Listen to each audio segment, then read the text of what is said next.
Sometime later, Anko and Naruto were finished at Ichiraku's, and were now walking aimlessly through the village, when they passed Naruto's building. Hey look, there's my place, Naruto said, pointing out the run-down little apartment block they were passing. Really?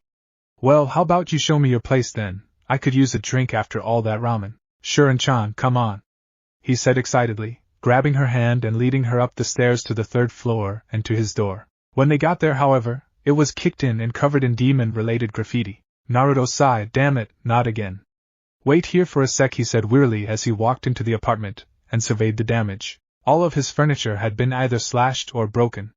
All the walls and surfaces were covered in graffiti, and what looked disturbingly like human shit. It was the same all through the small apartment. Even his wardrobe and clothes were trashed. Though the scroll he was keeping his new clothes in was untouched, thankfully. He just sighed and walked back out to Anko, who was looking concerned and disgusted from the smells coming out of the place. What's going on, Naruto-kun? She asked as he came back outside. ING villagers trashed it. Come on. I can't stand this place any longer, he said, grabbing her hand and leading her back outside. She looked at him, seeing the angry and fed-up look on his face. She knew she had to do something before this became an even bigger issue. Come on, Naruto-kun. You're staying at my place, she said confidently, pulling him in the direction of her apartment. Well, if it weren't for the specific characteristics of this mission, we would do that. However, because it will be operating at the Chunin exams, we need to tread very lightly or face problems from the other villages. If we entered a team of people ranked higher than Genin, we may be accused of trying to cheat, which would likely create an international incident, he explained. I see, so you want to put Naruto on the team because despite the fact he's actually at Jounin level strength, he is still technically a Genin, so they can't say it's cheating, Anko summarized, getting a nod from the Hokage. Okay, I accept, but who are going to be my teammates? Surely it'd be too dangerous to put some normal Genin with me on this mission, the concerned blonde asked. The Hokage sighed. Well, that's where things get a little tricky. See, you are right, we can't put any normal Genin with you, but we also don't have any other Genin with strength enough to be partnered with you. So it has been decided that you shall be your own teammates. What? Anko and Naruto yelled together. You see, when Naruto was taking the picture for his ninja ID, he had to take it several times due to certain circumstances. He glared at Naruto, who nervously rubbed the back of his head. Anyway, for some reason the first photos were used to create separate IDs. This means that, technically, you are registered as 3 separate Naruto Uzumakis. The old man explained, with a slight smirk, proud of the loophole he had found in the system. So you want me to enter as all 3 members of a squad? But for that I'd have to use shadow clones and they'd disperse the first time they were hit, which would give me away, Naruto said, surprised by the Hokage's missing of such an obvious flaw in the plan. Ah, but that is why you are not going to use shadow clones, he said as he pulled out a scroll and tossed it to Naruto, that contains instructions for a forbidden jutsu called Shibunshin no Jutsu. It's too dangerous to be used by ordinary ninjas, as it requires a large blood sacrifice, but once complete, the clones are far superior to Kage Bunshins in intelligence and capabilities, including taking damage. How superior? Anko asked, intrigued by the technique she'd never even heard of. Essentially, they are perfect replicas of the original. To dispel them, you have to kill them. Wow!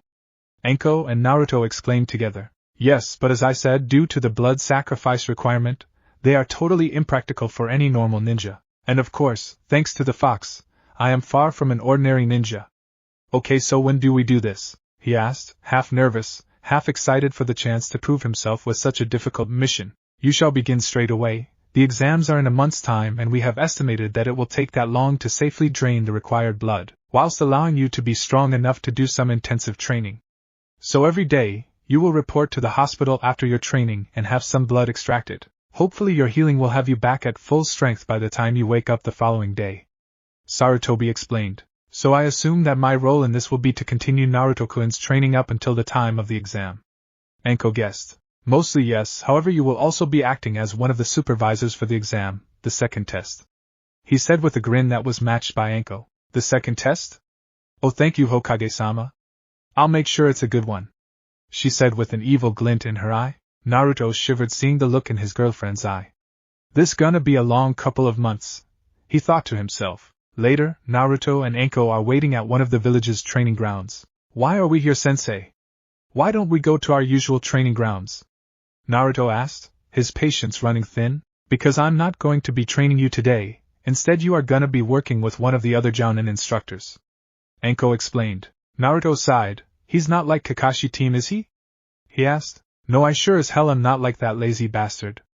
And I'm damn sure not a he, proclaimed Kurenai as she appeared seemingly from nowhere. You guys might want to keep it down, you don't want to draw attention to yourselves in an exam like this, said a silver-haired leaf Nin with glasses as he walked over with an obviously fake smile. He smells like snake.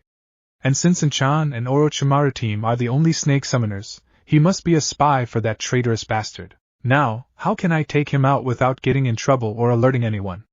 Naruto thought to himself, trying to come up with a plan. Fortunately, one of his clones had already come to the same conclusion, and came up with a plan sort of. Hey, you four eyes! If we wanna be loud, we're gonna be loud! He yelled, getting in the other genin's face, and giving his chest a firm shove. He just narrowed his eyes and glared at the clone. You should be careful who you pick fights with, boy. I'm not a pushover like the rest of these weaklings, he said, adjusting his glasses. The Naruto clone disappeared in a burst of speed, then reappeared behind the other Nin. He then leant into his ear and whispered, perhaps it is you who should be careful, traitor. He then struck him in the back of the head, knocking him out. Just then, Ibiki entered the room with several chunin. Naruto? What is going on here? He demanded, noticing the clone standing over the unconscious body of the other leaf Nin. My apologies, Ibiki-san. My brother took offense at something the other boy said, and before I could stop him he knocked him out. Perhaps you should get him to one of the special A&BU medic rooms, just in case there is something serious wrong with him, the original Naruto suggested, sharing a look with the Jounin. Ibiki nodded. Having been informed of Naruto's reason for being there, he knew that he wouldn't start a fight unless the person was up to something. Very well, take the boy to our medic area at A&BU. And you, he said, pointing at the clone, come with me for a moment, he said gruffly, implying he was going to be punished. They then walked out of the room and down the hall to an empty one. Okay kid, what's really going on? He asked curtly. That guy stinks so badly of snake, he either has Hebe cologne, or is ing one of the summoners, since I'm the only one getting that privilege from Anko-chan. He's obviously very close to the pale pedophile. Not to mention he has the chakra reserves of at least a mid-level jounin. Put it together and I'm pretty sure we just caught one of the team's spies. The Naruto explained. Ibiki seemed to consider this, makes sense. That kid has failed the exam 7 times already, meaning he either really or he wants to stay at Genin. It's a good way to avoid suspicion. Whoever pays attention to a loser Genin, he could do what he wants and remain under the radar. Ibiki nodded. Okay, my A&BU will take care of him and try and find out what he knows. We should be getting back in there before they get suspicious. And don't forget to look like I just chewed you out, okay? Oh, and one more word of advice, don't bother with 1 to 9. He added with a smirk as they walked back to the original room. When they arrived back in the room, they quickly had everyone's attention. The clone made sure to look downtrodden, as if he had been punished. Alright now, since that kid can't participate, I'm afraid his teammates will have to leave also. 2 more leaf Nin with glasses and face marks angrily stomped out of the room, glaring at the Narutos. Okay, now that is taken care of, we can start the test. Everyone take a number and test page, then go sit in your designated spot. Once everyone had done this, he continued, okay, in this exam you will start with 10 points each. For every question you get wrong you will lose 1 point. For every time you get caught cheating, you will lose 2 points. If at any point you reach 0 points you will fail. Also, this is a team exam, so if one member fails the others do too. Also, if your team has less than 20 total points at the end you will fail. This test goes for 1 hour. At 45 minutes, I will reveal the 10th question. And your time starts now. Naruto looked at the paper and smirked, remembering what the clone had whispered to him after it had come back in. Forget 1 to 9, huh? Okay, guess I'll just relax for the next 45 minutes. He and the clones each thought to themselves. When it was finally time for the 10th question, there were only 30 teams left from the original 50. Once again, Ibiki spoke up, explaining that they could choose to leave, but if they didn't and got it wrong, they couldn't never become chunin. Naruto had to fight so as to not laugh. The idea was simply ridiculous and an obvious trick.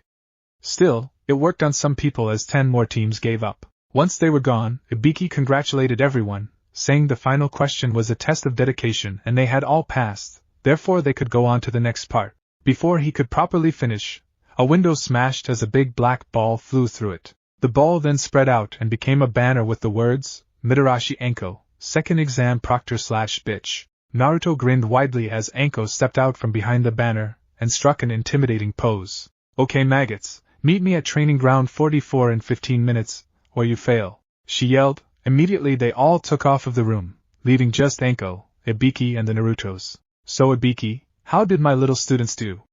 Anko purred as she wrapped her arms around two of the Narutos, leaving the other to pout miserably. Ibiki rolled his eyes. Great actually, they already got someone we think is an Orochimaru's spy. He's being interrogated as we speak. Yeah, we got that guy, but I had the feeling that there was another one among the crowd.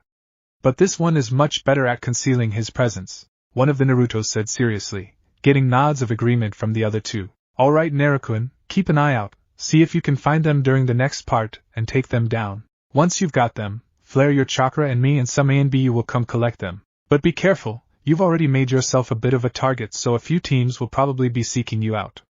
Anko said seriously, drawing serious nods from all three blondes. You guys better be off, don't want to be late for your own test do you Anko? Ibiki taunted. Shit he's right, come on Naruto-kuns. And with that they all disappeared using Shunshin. As they appeared outside of the Forest of Death, they found all the remaining teams waiting for them, most with aggravated expressions on their faces. Okay, now that we're all here, we can get things started. Anko said loudly, getting everyone's attention. This section of the exam will be a survival test. Each team will be given one of two scrolls. In order to pass this test, you will need to make it to the tower in the center of the forest with both scrolls, within the next 5 days and with all of your team's members conscious and present. She paused for a moment to this sink in. Now, as for rules there is only one, under no circumstances are you to open the scrolls until you reach the tower, she declared seriously. Does that mean that killing is allowed? A random IWA Neen asked. Yes.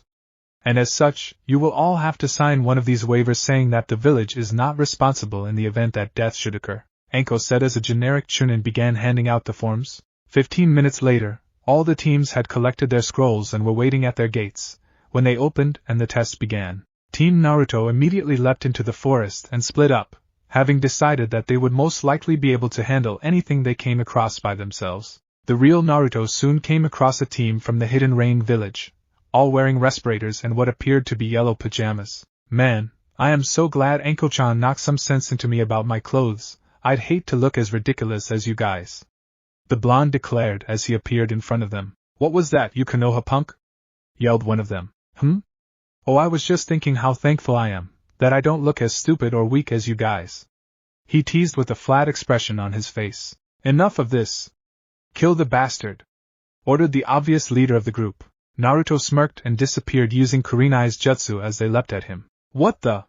Where'd he go? One of the Nin exclaimed before his voice was cut off as he was knocked out by a blow to the back of the head. Genjutsu, yelled the leader as he performed the dispelling technique just in time to see Naruto land a vicious kick to his other teammate's head, sending him flying into a tree and rendering him unconscious. Now, since you act like the leader, I'm assuming that you have the scroll, Naruto said calmly as he turned to face the final aim Genin. Being the generous person that I am, I'm going to give you a choice. You can either give me your scroll, wait for your team to wake up and then try to get the scrolls before time runs out, or you can try and fight me, at which point I will knock you out, take the scroll and then leave you and your team for the creatures of the forest.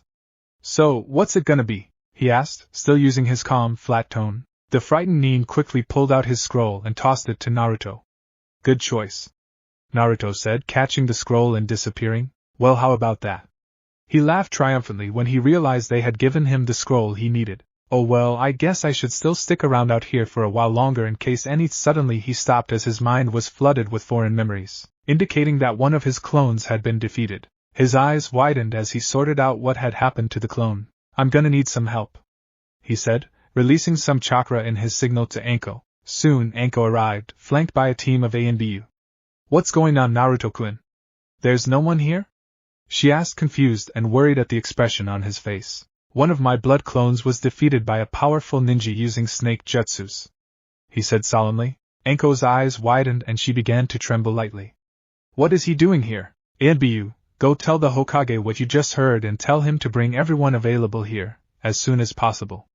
They nodded and shined away. Come on Naruto-kun, take me to where your clone fought him, she said as they prepared to take to the trees. That won't be necessary, my dear Anko-chan, sneered a creepy voice from the trees above them. Both of them froze as they looked up to find a pale, long-haired ninja looking down at them with yellow snake-like eyes and an evil smirk. Orochimaru, Anko spat, her voice full of hatred and disgust. Oh, so you remember me after all these years? Wow, I'm touched. The snake mean sneered sarcastically. What the are you doing here, and why did you bite my clone like that? Naruto growled angrily. Anko's eyes widened and she looked between Naruto and her former master.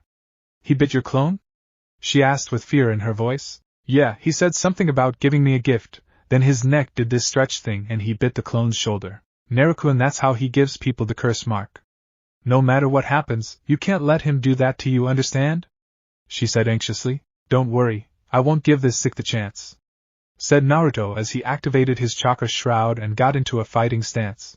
Oh, now this is interesting, that truly is a unique ability.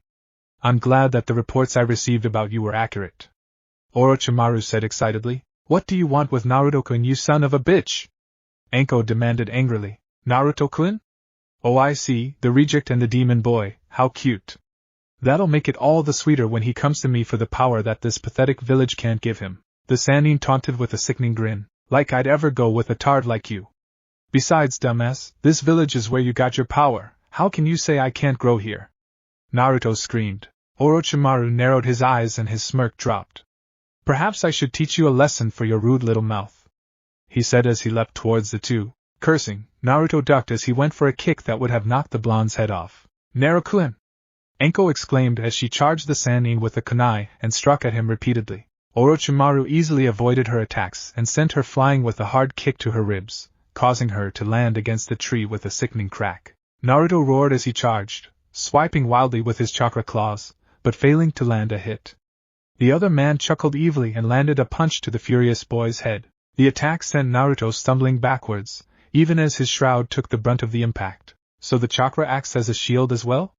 That truly is a fascinating ability, Naruto-kun, Orochimaru said excitedly. Naruto didn't reply as he let the shroud drop and performed a set of hand signs. Futon, Fukushu no Kase came. He called as a powerful wind burst from his hands, flinging Orochimaru back several meters and leaving deep cuts all over his body. Well, this just keeps getting better. The Sannin laughed as he licked blood from a wound on his face. You pin dick!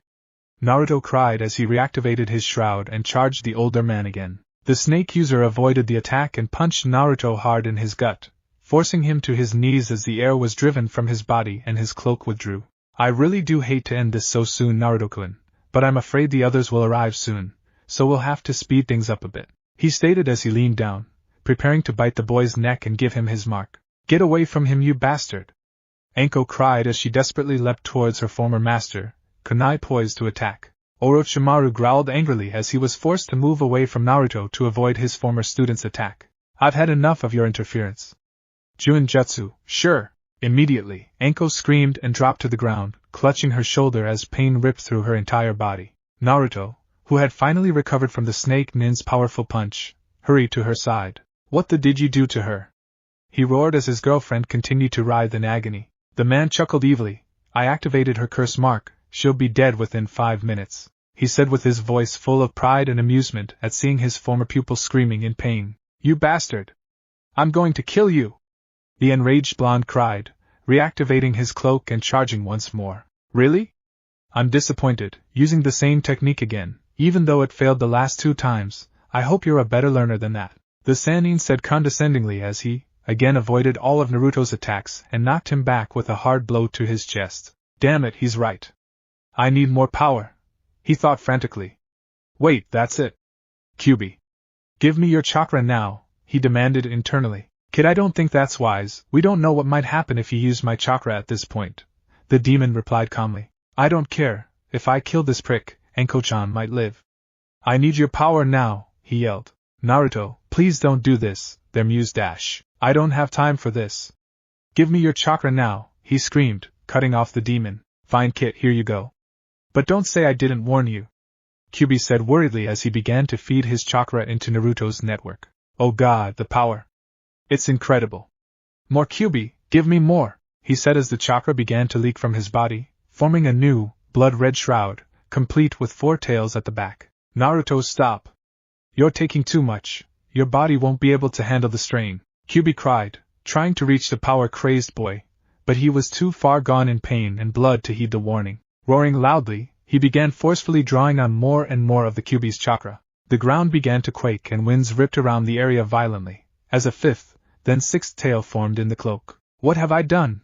The now terrified snake Sanine thought as a seventh and eighth tail formed, and the boy's appearance changed. His teeth, nails and hair had grown longer, his posture changed and he dropped to all fours as the ninth and final tail formed. The now fully demonized Naruto let loose a roar that shook the ground and brought every person within the forest and its surroundings to their knees, under the intense demonic chakra and pure killing intent. Orochimaru was too terrified to even think of escaping, as the beast lowered its gaze at him and growled deeply. Please no, don't he started to beg but was cut off as his right arm was literally ripped off by Naruto, who had moved so fast, he didn't even notice, till he felt pain so intense he couldn't even scream or cry. He just watched in pure horror as Kyuubi's chakra incinerated the severed limb, leaving not even ashes as it quickly burned. Recovering somewhat from his state of shock, Orochimaru attempted to scurry away, but before he even got to his feet, his legs were pulverized as the out-of-control Jinchuriki pounded them into the ground, shattering the bones and liquefying the muscle and tissue.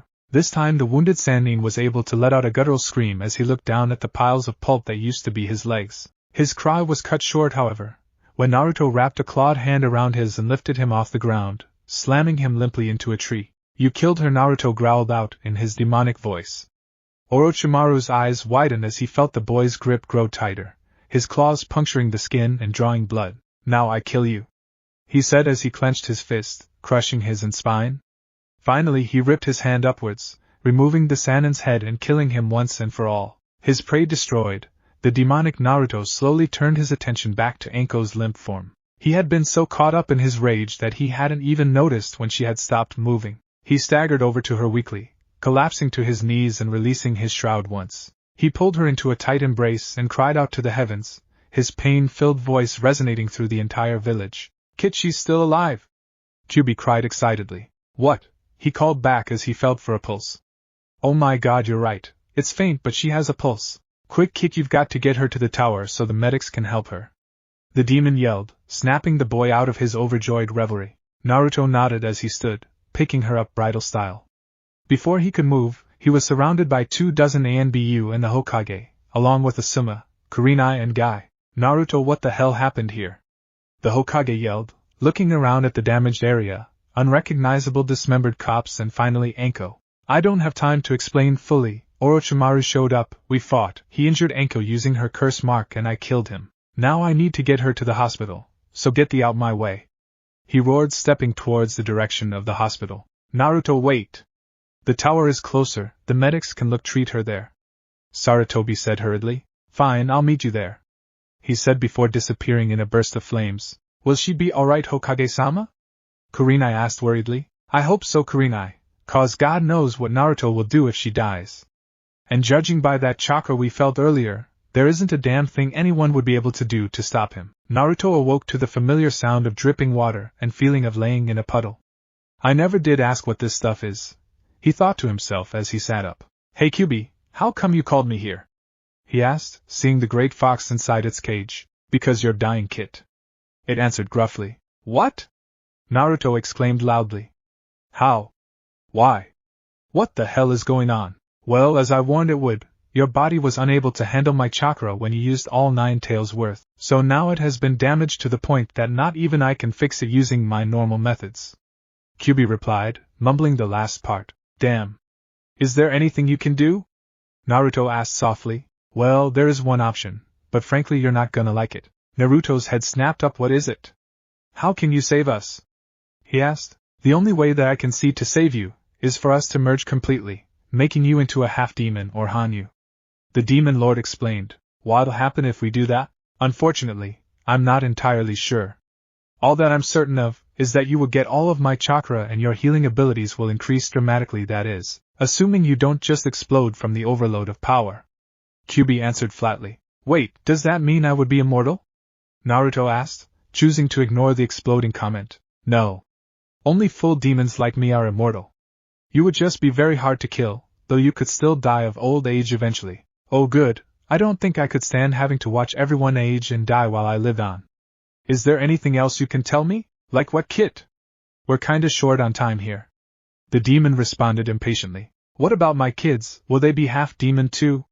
He asked, worried about having to see his children live with such a stigmatism attached to them. They would have enough of those already thanks to who their parents would be. Not really, they would likely have some of your abilities, like the chakra manipulation and fast healing, but they would be to a much lesser degree. QB answered, somewhat impressed by the child's forethought.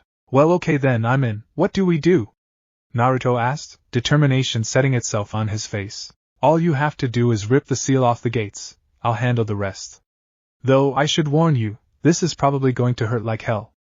Naruto stared at the demon carefully. If it had asked such a thing only a few months ago, he would have gladly died before giving in.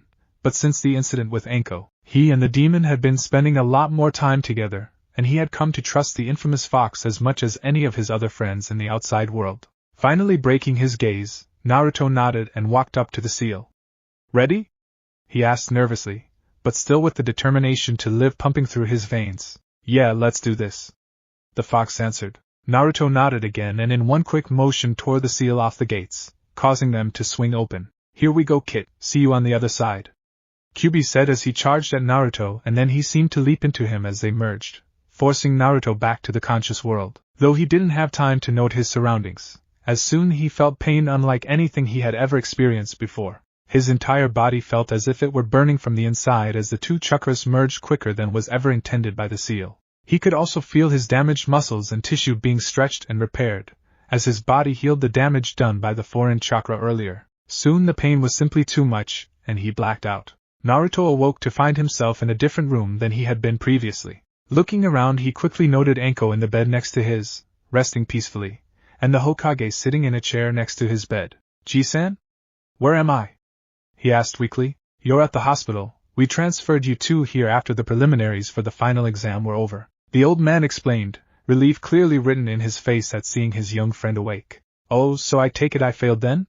Naruto asked, failing to keep the disappointment out of his voice. Actually, your remaining blood clone fought for you. He managed to defeat Giba, so if you're up to it, you actually have qualified for the finals at the end of the week, he replied with a warm smile. End of the week? How long was I out? He asked confused. Almost a whole month. Good thing you woke up now. Your blood clone ran out of juice shortly after its match, so you would have been disqualified if you weren't up soon. Oh yeah, I can see the memories now. Oh, I am going to that Niji kid up after what he did to Hinata. That Gaara guy too, he declared angrily, upset by seeing how badly some of his fellow Leaf Nin were injured. He let out a weary sigh. Oh well, I'll think about that later. How is Anko-chan doing? He asked, his tone dripping with concern and worry. I'm fine. But you guys need to learn to keep it down while people are trying to rest, muttered a familiar voice from their right. An-chan, you're awake! Naruto exclaimed excitedly as he tried to jump out of bed and hug her, but fell down in a tangle of sheets and blankets. Whoa, take it easy, Naruto. You've been out for 3 weeks and your body needs time to adjust to the changes, the Hokage said sternly, helping the boy back into bed. Changes? What changes? What happened? Naruto asked frantically. Actually, we were hoping you could tell us what happened. One of the doctors found you on the ground screaming in pain, and nothing we did seemed to stop it. Eventually you stopped on your own, and when you did we noticed your new features. Sarutobi said nervously. Features? What features? Naruto asked, fear evident in his voice for the first time that anyone could remember. Here, take a look for yourself, Anko said, handing him a small mirror. Naruto gasped at what he saw looking back at him in the reflection. His whisker marks had grown much darker and more defined. His canine teeth had grown into full animal fangs, and his eyes were now a unique amethyst color. He also noticed that his hair was now longer, and had blood red S at the end of his usual gold locks. Finally, the most distressing thing was that his ears were no longer on the side of his head where they should be, they were on the top, and looked more like a fox or dog's ears, pointed and covered in blonde fur with red S. Holy shit! What the fox? You didn't say anything like this was going to happen! Naruto yelled out loud accidentally. What do you mean, Naruto? Anko asked concerned. Naruto sighed. During the fight with Orochimaru, I called on the fox's chakra so that I could win. Unfortunately I used too much, and it caused serious damage to my body. It was so bad that was going to kill me. Both Anko and the Hokage gasped at this. The fox told me that the only way for me to survive was for us to merge completely, turning me into a half-demon. Apparently these changes are the side effects of that merger. Though you could have warned me, Fox, he added internally. Sorry, Kit, I honestly didn't know this kind of thing was going to happen. There has never been a merger between a demon lord and a human before. I really had no idea what to expect. QB explained. It's okay, I guess, at least I don't have a tail or something, right? He thought jokingly. Though he received no reply. Oh no! He exclaimed whilst feeling behind his back, and sure enough right there attached just above his butt were 9 big, bushy foxtails. God damn it! He screamed, causing the windows in the room to shatter. Oh come on, Naruto, I think they're really cute. And I'm sure we'll be able to find some uses for them. Anko cooed idly, causing Naruto and Sarutobi to lose their eyebrows to the top of their heads. You can't be serious. Look at me, I'm a ing monster. He was cut off by a hard slap from his lover. Don't you ever think that? You are Naruto Uzumaki, just as you always were. Nothing about this changes who you are, and that is the kind, gentle, good-hearted man that I love. Now cut this self-pity bullshit out right now or you're not getting any for a month, she said sternly. Naruto stared blankly at her for a moment before smiling warmly. Thanks, An-chan, I needed that. I guess they are pretty cool once you get used to them, and I can't wait to see the looks on the villagers' faces when I show up looking like this, he said, flashing an even foxier version of his classic grin. Now that's the half-demon I love, Anko declared, answering his grin with her own. Well, as touching as this is, I have to make some preparations for tomorrow, so I'll see you two later, the Hokage said as he got up to leave. What's going on tomorrow? Naruto asked. Oh, that's right, you wouldn't have heard cause you were out.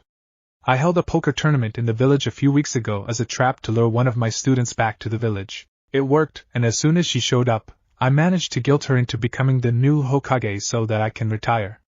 Tomorrow is the coronation ceremony, Sarutobi explained, his own mischievous grin appearing and putting those of the two infamous troublemakers to shame. Ah, so you finally get to retire. Congrats, Ji-san. You really are far too old to be running the village these days, Naruto proclaimed, half serious. Oh, believe me, I know, that's why I brought Tsunade back, he said, chuckling as he headed for the door. Oh, and don't forget, this is a public hospital, so if you decide to relax, try to keep it down, he said, giggling perversely and wiggling his eyebrows in an all too familiar manner. Get out of here, Eroji-san!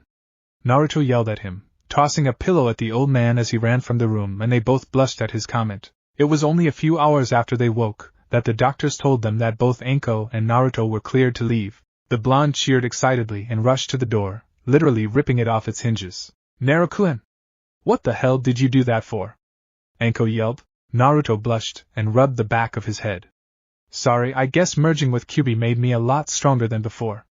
It'll probably just take some time to get used to, he explained, placing the door back in its frame only for it to fall down immediately. I can help speed up that time, Kit, offered the gruff voice of the blonde's tenant. Cool, Kyuubi, how? Naruto asked internally. Naruto-kun, are you okay?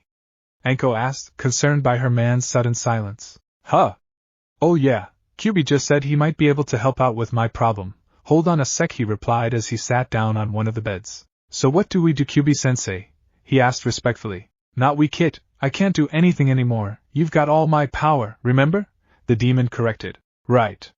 So what do I do? Naruto asked eagerly, his respectful tone having quickly vanished.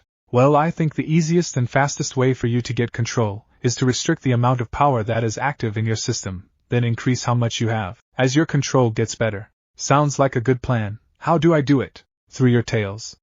See, each of your tails is representative of a portion of your total power, around 11% each. So if you limit the number of tails you are using, you will reduce your power. I see. Would I still be able to call on the extra strength if I needed it? Naruto asked, remembering that even though Orochimaru was dead, there may still be an invasion soon. Of course, it might just take a little time. It would be a similar process to what that weird human did with the chakra gates during the preliminaries, Kyuubi replied, shuddering slightly at the image of the green spandex abomination. Okay, how do I do it? Just concentrate and visualize the tails going back into you. Be sure to leave at least one though. Otherwise you might be too weak to function. Oh, and you just do the opposite to bring them back, Kyuubi added quickly as if he'd almost forgotten to mention it. And so Naruto did as he was instructed, and soon all but one of his tails retracted. Naruto-kun, what happened? Anko asked, alarmed as she raced to his side. Relax, Kyuubi just showed me how to limit my power. Essentially more tails equals more power, less tails equals less power. So I'm gonna start with one, and work my way up, till I have complete control of my powers, he explained while testing his strength by lifting the bed his was just sitting on. Well, it seems as though one tail is about where I was before the merger. I can probably slip straight to 2 tails then, he said as he began to imagine another tail growing from him. As he did, it slowly started forming next to his existing one. Anko put a hand on his shoulder, causing him to lose his concentration and the second tail to recede. Naruto, don't you think we should go somewhere more appropriate, for you to test out your new abilities? She said sternly, pointing behind him. Naruto turned to see a terrified nurse huddled in a corner trembling. Naruto chuckled and blushed lightly. Maybe you're right. Okay, let's go. He picked her up bridal style and shined to their usual training ground. What did you do that for? Anko yelled as he put her down. The doctor said you had to rest, so I figured this would be the best way to get us here without you having to do anything. Naruto said as though it were obvious. I don't need to be carried like some wounded child. I'm still your sensei, damn it. She yelled, whacking him over the head. Hi, sorry sensei, he said, hanging his head. Anko sighed. Look, let's just forget about it and get started. Okay, sure, I'll start with 2 for now, he said as he began to concentrate, soon forming the extra tail. Hey, it was easier that time, must get better with practice. He thought out loud. Do you feel any different? A voice from behind them asked. The both quickly turned and looked to the source and found the Hokage standing with a busty blonde woman that Naruto didn't recognize. Hey Ji-san. Who's she? He said, indicating towards the well-endowed woman. Tsunade Senju, new Hokage, you must be Naruto. I've heard a lot about you, though I must say I'm very impressed you managed to kill my old teammate, she said, holding her hand for him to shake. He took it and gave it a firm shake. Teammate? You must mean the snake prick, but if that's true, you must be like 50 years old. How can you look so good? He asked innocently, earning him a whack from Anko. Oh. I meant good for her age, she's got nothing on you and Chan, he said quickly, earning an even harder smack from Tsunade. Seeing the situation deteriorating quickly, Sarutobi decided to step in. So Naruto, we came to see how you're finding your new abilities. I notice you only have 2 tails now. I assume that somehow limits your power? The professor asked, as always, intrigued by a new development. Naruto glared at Tsunade briefly before turning to the Sandaime. Yeah, I had a little accident at the hospital and QB recommended I limit my power until I get better at controlling it. I realized that 1 tail is pretty much where I was before, so I decided to skip it and go straight to 2 tails. He explained. I see. So is there much of a difference? Tsunade asked, her expression more serious than before. Yeah, straight away I felt lighter and stronger. I figure with 2 tails I should be at about Kakashi team's level, he replied, gaining gasps from everyone. Naruto, are you sure? Anko asked disbelievingly. Yeah, I think so. Why? He replied, confused by their expressions. Naruto, if you're that strong at 2 tails, think how strong you will be at 9. Sarutobi yelled, losing his cool for the first time in over a decade. Naruto paused for a moment, and considered it. Actually, now that you mention it, when I used 9 tails against the snaker he did go down really easily. In fact, I probably could have beat him using only 4 or 5 tails, but I got a bit carried away, he explained sheepishly. Everyone just stared at him, mouths wide open. What? Don't you get it, kid? With only half your power you'd easily be the strongest ninja in Konoha. With all of it, there would be no one in the world that could stand up to you, Tsunade exclaimed. Really? Awesome. I'd better get to training then, he cried excitedly before he made 1,000 shadow clones, filling large clearing in a sea of black-clad blondes. Anko smacked her hand to her face. Oh, not this again. She sighed wearily. I don't get it. What's he going to do with all those? Tsunade started but was cut off by the original Naruto's voice. Alright guys, we've been given an upgrade. Time to get used to it. Uzumaki Battle Royale, he yelled, getting a chorus of cheers and applause. And begin, he shouted, and instantaneously all hell broke loose as all the Narutos began attacking each other. Anko, what is he doing? Sarutobi asked, unable to look away from the chaos unfolding before them. He calls it the Uzumaki Battle Royale. He does this when he is trying to develop his taijutsu or master a new technique, Anko explained, sounding almost embarrassed by her lover and students' actions. They all ducked as a clone came flying over them and disappeared in a poof. Well, as unorthodox as it is, I'll bet it's quite effective.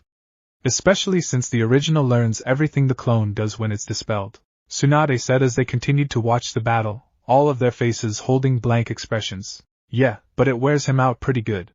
I'll have to warn him so he isn't exhausted for the finals in a few days, Anko replied. They all nodded and watched as more and more of the clones were dispatched. It's strangely beautiful, in a chaotic sort of way. Sarutobi said quietly as the number of Narutos steadily declined. I can't look away, it's almost hypnotic. Tsunade muttered, as they again ducked a flying clone. After 20 minutes of very drained, Naruto lay in the middle of the clearing, panting heavily as the 3 older ninjas shook off their stupor and walked over to the boy. Not bad, kid, I've gotta say I'm impressed, Tsunade said as Anko helped the exhausted teen stand up. Thanks, Bachan. Glad you enjoyed the show? He joked. What did you call me, Gaki? She screamed as she began stomping her way over to him but was stopped when Sarutobi grabbed her arm. Well, look at the time, I guess we'd better get going and leave you two to it. Come on, Tsunade, he said, dragging her off as she struggled against him. Naruto and Anko looked at each other and shrugged. You wanna grab some dinner? Naruto asked. Sure, but since you offered, you're paying, Anko replied with a smirk, getting a frown from her student as he mumbled something about tight-ass girlfriends. The next few days passed quickly and Naruto's control grew just as quick. He could now walk around comfortably at 3 tails. Not that they had really been walking anywhere, since Naruto had decided to make his new features a surprise for the tournament, so they stayed at home when not training, though either of them complained as it gave them plenty of time to relax, as the Sandaime had put it, though they were yet to go all the way as they decided to wait until after the exams. Needless to say, Friday couldn't come fast enough for either of them, Naruto because he was excited for the exams, and Anko because she was becoming increasingly frustrated every day. Naruto woke on Friday morning much the same way he did every day, angry at the sun for waking him, then happy as he felt the familiar weight on his chest as his beautiful girlfriend snuggled closer to him to avoid the light. However, this feeling was soon replaced by excitement as he remembered what today was. Unfortunately, in his excitement, he forgot about the woman laying on him and leapt from the bed, sending her crashing harshly to the floor. Ow! What the? She yelled, rubbing her sore backside. Owen-chan, I'm so sorry, I just got excited and I forgot you were there for a moment, he said frantically as he helped her up. She glared at him for a long moment before taking a deep, calming breath. Alright. Let's just hurry up and get ready.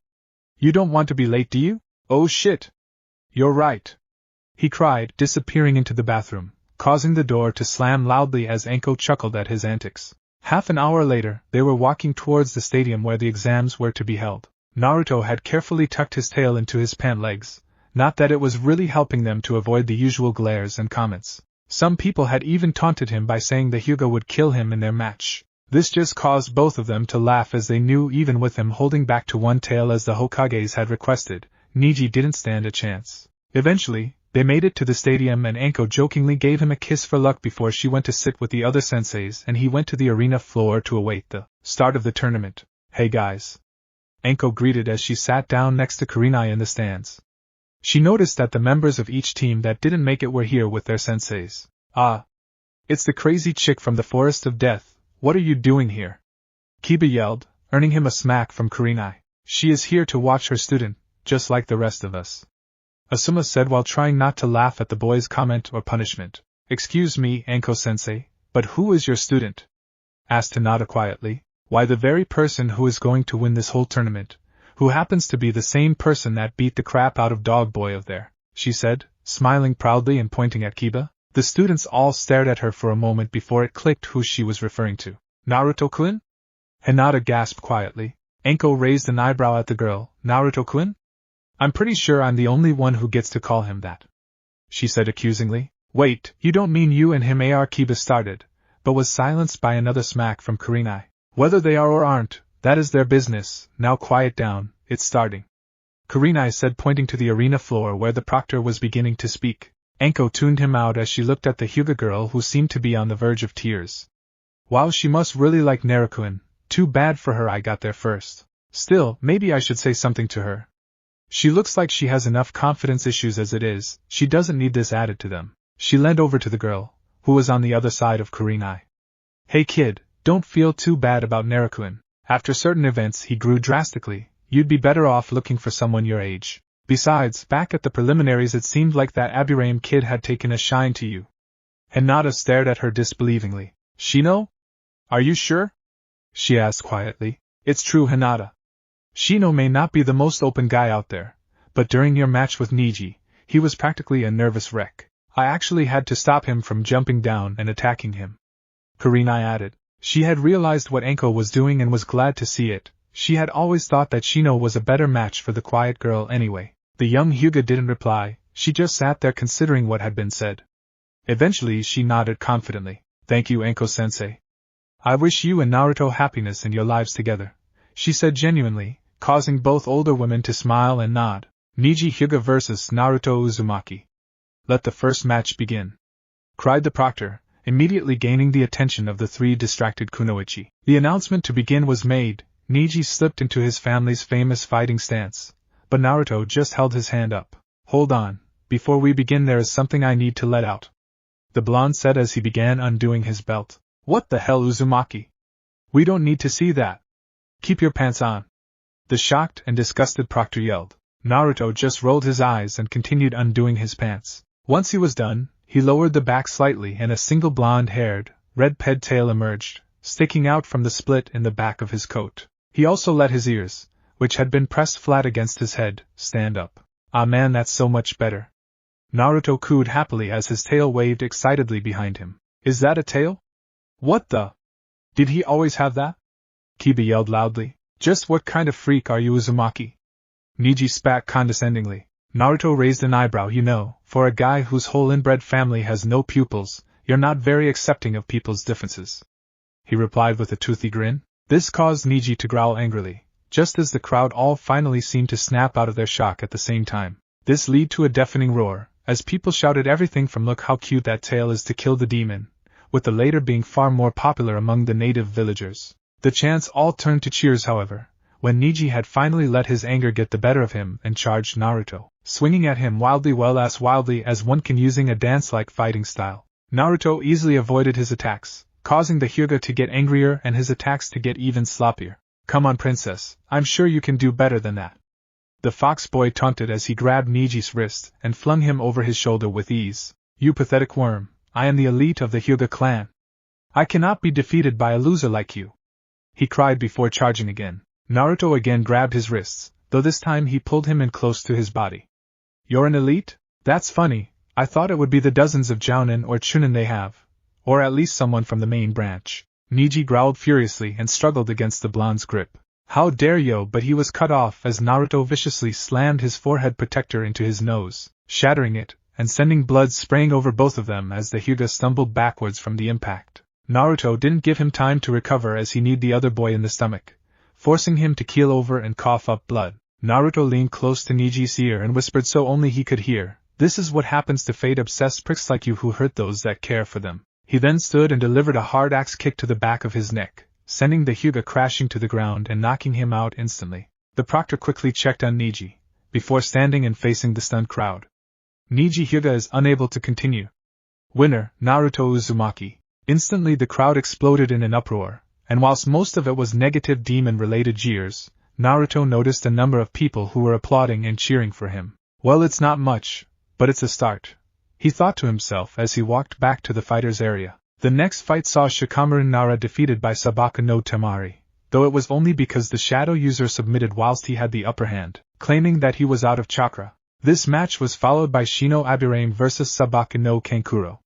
This match was highly strategic as both tried to gain the upper hand using their tools. Eventually, however, Shino was declared the winner when drained his opponent of most of his chakra, forcing him to collapse. The final fight of the first round was quick and brutal, as Sabaka no Gara immediately used his sand to encase and then crushed Dosu of the Sound Village. Naruto eagerly leapt to the arena floor as his name was called for the beginning of the first match of the semifinals. Temari stood opposite him, an angry scowl written across her face. You're not gonna give up like that other leaf pussy, are you? She sneered. Naruto chuckled. First off, that pussy totally kicked your ass and only lost because he knew he'd already done enough to get promoted and couldn't be bothered finishing you off. Second, I've never backed down from a fight in my life and I've faced things worse than anything you or even your psycho brother could dream up. So no, I'm not gonna give up, he declared forcefully. She smirked at him. Good, 'cause I'm looking for a fight. As soon as the proctor called a start to the match, Temari opened her fan all the way and launched several powerful gusts at Naruto, who leapt away quickly, avoiding the devastating attacks. I can see you've got pretty good strength, but how is your speed? Naruto called as he suddenly disappeared in a burst of speed too quick to follow. Shit, where did he go? She muttered under her breath. Suddenly her eyes widened and she spun around, using her now closed fan to block a kick aimed at her head. The force from the blow was enough to send her skidding away from the other nin. Nice reflexes, let's see if you can keep it up. Naruto taunted as he vanished again. Shit! She exclaimed as she looked around for her opponent. Before she could even flinch, she was hit with a brutal kick to her arm which landed with a loud snap. She immediately dropped her weapon, as intense pain shot through her arm when she tried to hold on to the heavy fan despite her injury. Before it even hit the ground, it vanished and reappeared in the hands of Naruto, who was now standing a short distance away from her holding the fan in front of him like he was going to use it. You know, I happen to be wind-type myself and I always wondered what would happen if I combined my jutsu with wind from a fan like this. Let's find out, shall we? Futon, Harakan Kurosaki Ma! He cried as he did some hand signs then swept the fan powerfully. The result was a huge gust of wind that slammed Temari violently against the arena wall and left deep gashes across her body and the concrete wall. Sabaka no Temari is unable to continue. Winner Naruto Uzumaki called the proctor as medics ran in to collect the fallen Kunoichi. As she was being carried out, Naruto placed her fan on the stretcher with her, having no desire or need of such a weapon. Again the crowd erupted when the fight was over, though Naruto could see that this time, there were quite a few more people cheering for him, especially after he gave the weapon back. After all, what kind of evil monster respects property rights? Naruto went back to the fighter's box as the next two combatants made their way down. Finally, they stood across from each other and the proctor began. Second match of the semi-finals, Shino Abura. He was cut off by Shino's emotionless voice. Proctor, I quit, he said calmly. What? Why? The proctor asked as the crowd went silent in shock. I have now seen my opponent in 2 fights. Both times he used incredible power and ruthlessness, resulting in either death or serious injury. I have no desire to fight when I am sure that a similar result will undoubtedly be my fate. The proctor nodded. Shino Aburame has refused to continue. Winner Sabaka no Gara. Many of the villagers in the crowd booed the outcome, but most of the ninjas nodded their heads in understanding. There was wisdom in not fighting what was almost sure to be a losing battle, especially when the opponent is as dangerous as Gara. Will Naruto Uzumaki please return to the arena floor so that we may begin the final match? Called the proctor as the crowd finally settled down a little. Naruto leapt down into the arena and stood opposite the malicious young ninja from Suna. Final match of the Chunin exam tournament, Naruto Uzumaki vs Sabaka no Gara. Begin! Called the proctor as he leapt back to what he hoped was a safe distance. Neither fighter moved for a full minute, sizing each other up and waiting for the other to start things off. Soon the crowd became restless from the lack of action and began to boo and jeer the 2 young fighters. Looks like we should really get things started. Allow me to take the first shot, Naruto said jokingly as he sank into his fighting stance. Without another word he vanished as he had earlier against Temari. Suddenly, a loud boom was heard as Gaara's sand blocked a kick aimed at his head. Heh, reflexes must run in the family, Naruto joked as he leapt back before the sand could capture him. Gaara remained stoic as his sand launched at the blonde, swirling and lurching in random patterns, as it attempted to catch Naruto. His opponent continued to smile as he artfully dodged the rapid attacks. Whoa, this is fun, I could keep this up all day. Naruto laughed as he flipped, narrowly avoiding another stream of sand. Gaara's face began to contort in rage as his attacks continued to be avoided. Stop dodging, you worm! He yelled angrily as he brought his hands up to direct the sand, dramatically increasing its speed. Naruto, not expecting the jump in speed, was caught by the sand and slammed hard against the arena wall, creating another crater next to the one he made with Temari. Gaara smirked evilly as he withdrew his sand only momentarily, before driving it back into Naruto, deepening the hole in the wall significantly. He continued to apply more and more pressure into the wall, hoping to crush the Leaf Nin's body to nothingness. His expression darkened, however, when he began to feel something forcing his sand out of the hole and back towards him. He growled angrily and increased the pressure even more, but it continued to be forced back till it was away from the opening of the damaged wall. As soon as it cleared opening, the resisting force disappeared and his sand slammed into the wall, sending up a huge dust cloud that covered half the arena floor. As the dust started to settle, Gaara's enraged voice could be heard over the entire stadium. "No. That should have killed you!" he screamed. "That? Kill me? Ha! It's going to take a lot more than that to kill me, you crazy sand bastard," was Naruto's joyful reply. The dust finally settled and it revealed Naruto, standing across from the Sunanin, his 2 tails wagging behind him. Frowning, he removed his now tattered coat and discarded it with a frustrated grunt. "That was my favorite coat, you psychotic. I'm gonna make you pay for that." he growled angrily. In the stands all of teams 8, 9 and 10, along with their senseis were staring dumbstruck at Naruto. How the did he survive that? And why does he have 2 tails now? What the hell is that freak? Kiba yelled before he was lifted by an enraged Anko. Don't you dare call him that, you pathetic little knuckle. Naruto-kun is more man or ninja than you and your little shit-sniffing buddy could ever dream of being. She was going to continue when Kurenai cut her off. Anko, put him down now. You're a jounin, for Christ's sake act like it. She yelled, grabbing the other woman's arm. Anko grunted angrily and dumped the terrified Inuzuka to the ground. As she turned and went back to her seat she added scornfully, learn to watch your words, brat. Spouting that kind of shit will get you killed. Kiba just gulped and stared blankly at the frightening woman, as everyone else drew their attention back to the match. Seems I underestimated your defenses, Cactus, sir. I might actually have to put in some effort, Naruto said as he rained down blows on the sand shield, trying to find a way through. After a particularly hard kick attempt, he leapt back to create some distance, and began doing hand signs rapidly. Katon, Hai Dangon Jutsu! He cried, blowing a concentrated ball of intense flames at the sand. Almost immediately, however, the sand surrounded the flame and smothered it, leaving Gaara completely unfazed. Naruto grunted in frustration as he was forced to jump back again to avoid Gaara's offensive. Okay, so fire is out, let's try something else, he said as he began a new set of hand signs. Futon, Tsurugi Yari! He called, sending a focused burst of wind chakra at the redhead. Again Gaara's sand rose to swallow the attack, but the sharp point and force of the attack simply drilled through the shield. Gaara's eyes opened in shock as his defense was breached for only the second time in his life. For a moment, everything was silent but the whirring sound of Naruto's attack as it ripped through the Sunanin's shoulder, leaving his right arm hanging limply at his side, as blood flowed freely from the gaping wound. The silence was broken by Gaara's guttural scream as the shock wore off and he experienced true pain for the first time. It hurts! It hurts! He cried loudly. Seeing the damage to the young ninja, the proctor stepped forward, raising his voice over the scream. Sabaku no Gaara is unable to continue, but he was silenced when there was a powerful burst of demonic chakra, flooring most of the civilians and low-rank shinobi. Many of those still standing looked to Naruto, assuming him to be the source of the suffocating power, only to find him staring in wonder at the other boy, who seemed to be being consumed by his own sand. Anko, what is that? It feels like that chakra from the Forest of Death from when Orochimaru was defeated, Guy asked, looking at Anko who was the only one who didn't seem to be panicked by the situation. It looks like that Gaara kid is a Jinchuruki too. I guess that explains his powers and psychosis, she said thoughtfully. If that's true we've got to stop him before he totally loses control, Asuma said as he drew his knives and leapt to his feet. No! This is still my fight, everyone stay out of it, Naruto commanded, his voice full of power and authority as it resonated throughout the arena, halting all of the approaching ninja in their tracks. You can't take him by yourself, kid. That chakra is already near Kage level and growing. We need Everio, but the random nin was cut off by Tsunade's powerful shout. Silence!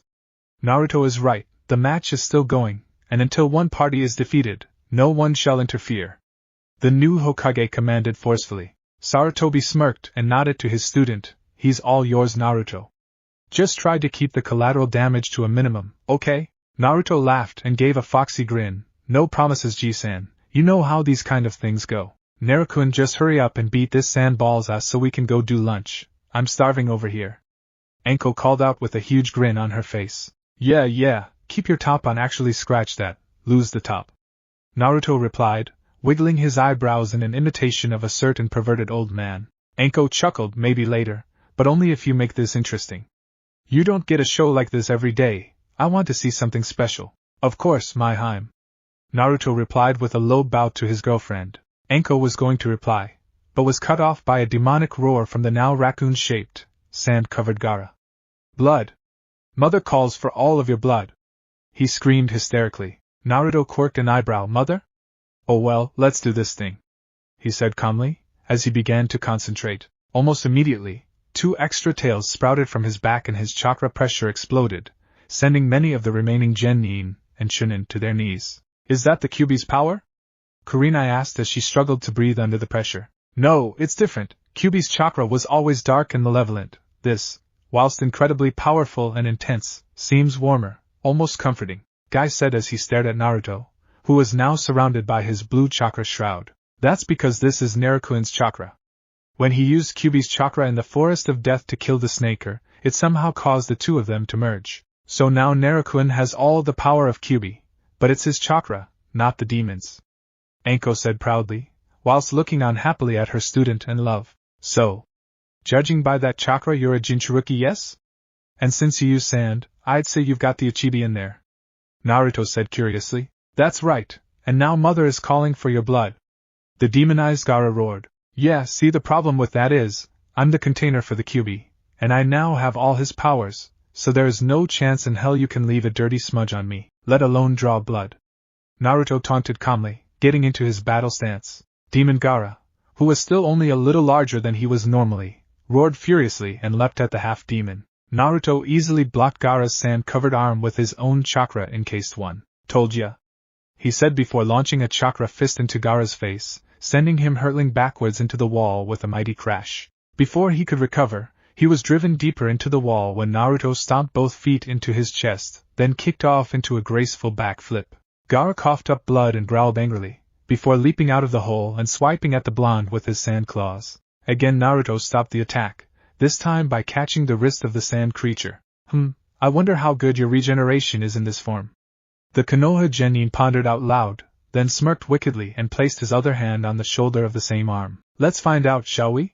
He questioned darkly. Demon Gaara's eyes widened when he felt Naruto begin to pull his arm at an unnatural angle whilst holding the shoulder in place. Soon his shock turned to pain, as Naruto literally ripped the arm off, taking both the sand and flesh ones. The wound quickly covered in sand as it tried to stop the bleeding from the severed appendage. Naruto leapt back and threw the arm at Gaara, who caught it with his remaining arm. Almost immediately the sand left the detached flesh arm and returned to the shoulder, reforming the sand arm. So it looks like you've got perfect sand regeneration, but judging by the blood soaking from your shoulder, I'd say little to no actual healing. How interesting, Naruto said as he analyzed the process. Since your chakra isn't close to full Bijuu level yet, I'm going to assume you have another form after this one, yes? Well, if that's the case, I suggest you change now, cause I'm only letting this battle go on for another 5 minutes before I end it.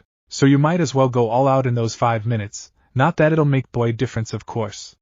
Naruto said emotionlessly. Demon Gaara cackled crazily and began to draw sand from the floor of the arena to himself, causing his size to increase dramatically. Finally the sand stopped and took the form of a gigantic, fat raccoon with Gaara's human body, half sticking out of its head.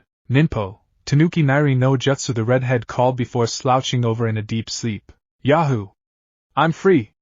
Yelled the raccoon, which now took up more than half the arena floor, causing many of the ninja in the crowd to begin to panic again at the sight of the fully transformed Bijuu container. Its power increased again, cried a random Leaf Chunin. Can Naruto still beat that thing, Anko? Kurenai asked worriedly. Are you kidding me? Naruto isn't even using half of his full power yet, he's still got 5 more tails left. That overgrown dust mite doesn't stand a chance, she replied confidently. How come the Tanuki is so powerful if it only has 1 tail? If the more tails means more power, shouldn't Naruto already be able to beat it?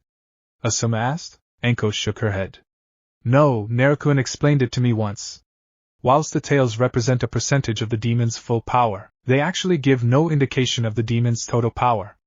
The number of tails is more a symbol of their status and ranking within the Bijuu. So, even though the Ichibi was actually more powerful than some of the others, because it was renowned as insane, it was demoted to the lowest rank amongst the 9, she explained. So the Ichibi's 1 tail is actually worth several of Naruto's, is that right? Kurenai asked, getting a nod from Anko. Back in the arena, Naruto was practically overflowing with excitement. In full Bijuu mode, this guy is even stronger than Snake Dick, he thought to himself as he began to concentrate again. Shikaku saw that Naruto was calling on more power and decided to interfere, lest he be defeated and forced back into the seal. I won't let you! He roared as he tried to crush Naruto, breaking the blonde's concentration and forcing his newly forming tail back into his body. The tails take longer to form after number 4 since I'm not used to using them yet. I need to distract him long enough so I can add the new tails, he thought to himself frantically whilst dodging the giant's attacks. Time for an old favorite. Tajukage Bunshin no Jutsu. He cried as over 1,000 Narutos appeared and began swarming over the sand demon. The original and several clones, acting as decoys just in case, stood back as he once again began to concentrate, drawing on more and more of his power. The Tanuki could see the power of the original increasing, but was too busy fighting off the horde of clones to actually do anything about it. He roared in fury as he saw another tail appear behind his opponent. Everyone in the stands, bar a very select few, was sharing a single thought: just how powerful is this kid? Once the sixth tail was formed, Naruto's power stopped growing, causing many to believe he had finally reached his limit. Naruto turned his head to the stands, in particular to one purple-headed special jounin. Anko-chan, I need a decision. At this level I can beat him, but if I keep going I can destroy him. Your call.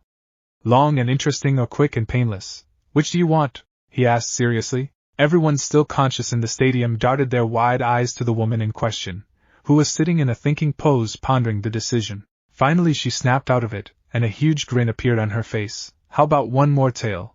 I want you to crush him, but I can't be bothered waiting for the last two to form, she decided, causing many to sweat drop at her reasoning. Naruto smiled, impatient as ever. Aheim? Okay, one more it is. And so he began the process again until finally he stood, literally glowing with power, 7 tails waving excitedly behind him. Sorry, rat boy, but it looks like your time is up. If it's any consolation, you put up more of a fight than I thought you would. The Ichibi just roared something unintelligible as he defeated the last of Naruto's clones and charged at his tiny prey. Naruto shook his head and jumped slightly before disappearing completely once he landed. Despite having felt his incredible power, many were still shocked by the boy's speed. Suddenly there was a bright flash of blue light which temporarily blinded the audience. Before they could see again there was a tremendous crash, followed by Shikaku screaming than ever. When they could finally see again, a collective gasp came from the audience. Standing exactly where he was before he disappeared, was Naruto, but what drew the gasp was in front of him. Laying on the ground, not 2 feet away from the genin, was the Ichibi. Only all of its limbs and its tail had been removed, leaving only burnt stumps and piles of loose sand where they had landed. Naruto calmly walked onto the head of the beast, staring directly into one of its enormous golden eyes. He held up a hand, ordering the demon to be silent, which, to everyone's surprise, it did. Now listen to me, weakling, and listen well, because I will not repeat myself. I have decided to spare your life. Everyone was surprised to hear this, including the demon itself, whose eyes widened considerably. For one particular former root leader this was simply too much. Are you truly that stupid demon brat? You have to kill that monster. He was cut off when he was pulled to the arena floor by a blue chakra hand. You mean just like how you and your cronies on the council have tried to kill me so many times? I think not, Danzo, you shriveled piece of shit, he growled as he harshly threw the old man into the stadium wall. Immediately Naruto was surrounded by ANBU bearing the root symbol. Naruto tilted his head to the side in confusion. Ji-san, forgive me if I'm wrong, but wasn't Root supposed to be dismantled years ago? He asked, looking to the Hokage box to a seething Sarutobi. Yes, it was Naruto. I gave the order myself. The third growled. Oh? Well then these ninja can't possibly exist, and if they don't exist, I can't get in trouble for killing them, can I? Naruto asked darkly, a sick grin growing on his face. Tsunade's eyes widened before she grew a similar smile. That's true, Naruto. Do me a favor though, leave one for Ibiki? Naruto nodded, then turned to the crowd. Hibiheim, care to join me? He asked playfully as the root nin began to experience fear for the first time in their twisted lives. Anko laughed manically as she leapt down to the arena. I thought you'd never ask, Foxy-kun. As soon as she landed, there was a flash of light and all but 3 of the root members were dead or incapacitated.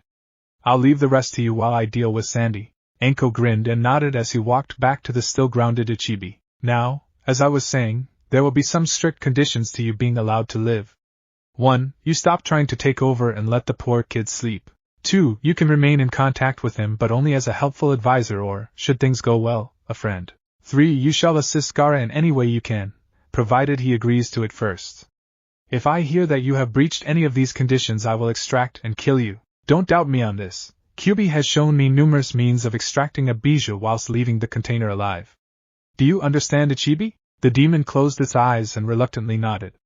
Very well, Kyuubi-sama, I shall return to the seal and do as you command. Farewell for now, my lord, the demon said in a surprisingly calm and subjugated voice as its sand form dissolved, leaving a confused Naruto and an absolutely petrified, reawakened Gaara. How did you defeat Mother? Gaara cried as he tried to scurry away from Naruto, but found his body too tired to move. It's not important. What is important is that I did, and I also convinced Shikaku to stop trying to take control of you. That means no more cruel taunting, no more uncontrollable blood, and best of all, no more insomnia.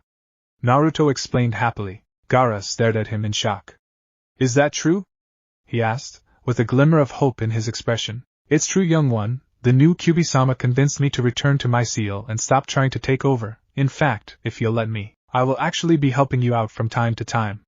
Ichibi said calmly rather than in the shrill shriek that Gaara was used to. Mother? Is that you? The confused Jinchuruki asked out loud.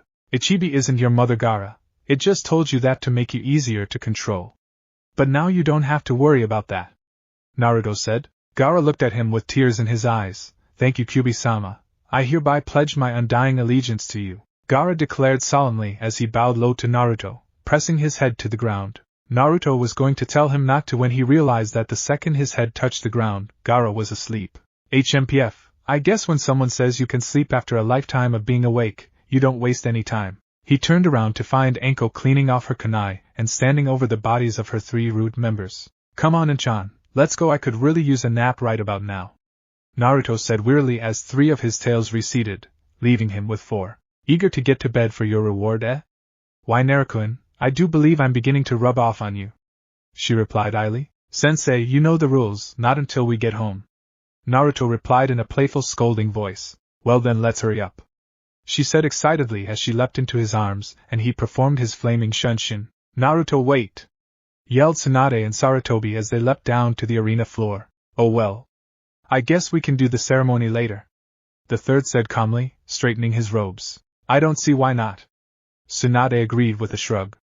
The winner of the final match and the Chunin exam tournament is Naruto Uzumaki. We expect to see you all at the Chunin announcement ceremony tomorrow at noon outside the Hokage Tower. Till then, goodbye, she announced as the exams finally ended and the people began to go home, eager to see who would be promoted the next day. As soon as they were home, Anko pulled her boyfriend and student into a passionate kiss, her tongue exploring his mouth frantically. He carried her to their bedroom, all the while maintaining their fervent exchange. He lowered both of them to the bed before rising and quickly ridding himself of his shirt and coat. Anko growled, her voice full of need. She grabbed him by the back of his neck, pulling him back down into another heated tongue wrestle. Suddenly, she flipped them over, leaving her straddling his waist. She broke away from his mouth and started trailing kisses down his jawline and neck. He hissed in surprise, pain and pleasure when she bit down hard on the area where his neck meets his shoulder.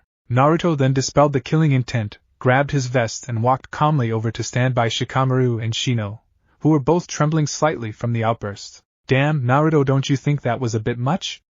I'm pretty sure half the village just shit themselves, Shikamaru whispered to the blonde. Shika, if you'd have gone through half the shit I have, you would have done the same or worse. Besides, you know me, I can't help but make a spectacle, Naruto replied quietly, flashing his foxy grin. Shikamaru just shook his head and muttered something about troublesome blondes, earning an angered yell from Ino, who surprised everyone with her remarkable hearing. Finally, having recovered from Naruto's acceptance speech, Tsunade once again spoke up. Now that is all for the promotions resulting from the Chunin exam final. However, there are still 2 more left for external reasons. The crowd, which had been in a loud uproar following Naruto's speech, were now silenced by the unexpected announcement. Firstly, for having proven herself repeatedly in the line of duty, I hereby present the rank of full jounin to Anko Mitarashi. Once again the crowd broke their silence, some in confused mutterings wondering who she was, and some yelling at the traitors or snake bitch. Everyone fell silent, however, when she happily ran up and jumped into the arms of Naruto, wrapping her legs around him and kissing him passionately. When she finally broke the kiss, Naruto put her down, and she turned to face the crowd, an evil grin across her face and one arm draped possessively over Naruto's shoulders. Did you hear some people being hostile, Naruto-kun? She purred in a sickly sweet voice loud enough for everyone to hear. Instantly all those that had shouted at her began to tremble violently in fear, realizing what they had just done. Why, yes, I did, Inchan, Naruto said calmly, though there was a terrifying scowl across his face as he began walking towards the audience, his killer intent rising with every step. He stopped when Tsunade and Sarutobi appeared in front of him. Naruto, please let it slide this time. After all, they didn't know, and I'm sure that it'll never happen again, the Sandaime pleaded, trying to avoid a slaughter. Naruto narrowed his eyes and thought for a moment before turning back to Anko.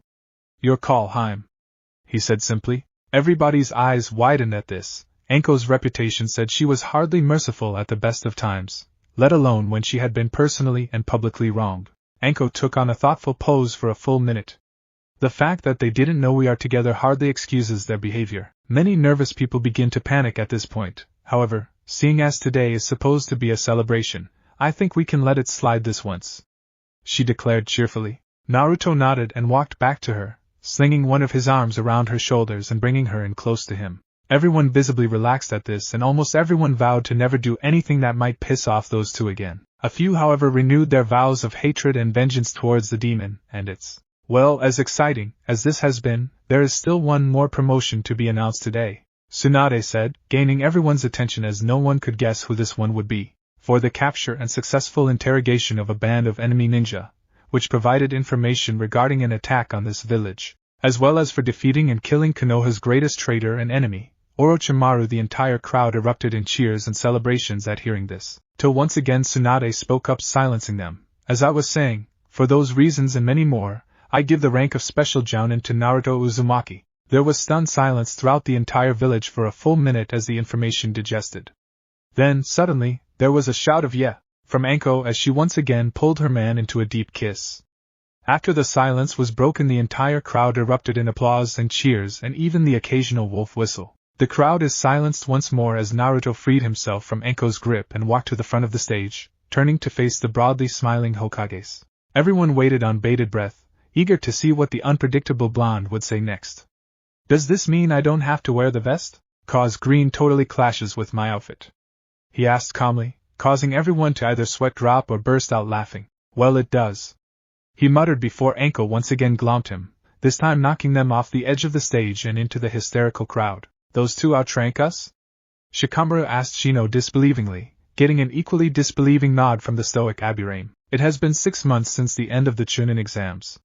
Naruto and Anko continued to do missions together, and became revered as the Demon Snake Duo, earning S-rank status and flee on-site orders in the bingo books of all the enemy villages, though that's only IWA and AIM since Konoha's other enemies began peace negotiations soon after Naruto and Anko decimated what was left of the Sound Village. Locally, things are going great for the couple, as their reputations grew and they foiled a coup d'etat attempt from Danzo. The vast majority of the village now supports and respects the two. Naruto is even unofficially pegged to be Tsunade's replacement when she steps down. And so we find Anko walking through the crowded streets of the village, though she is currently paying little attention to the smiles and greetings she is receiving, as she is too caught up replaying the news she just received over and over in her head. Flashback. Anko walked into Tsunade's office in the Hokage Tower.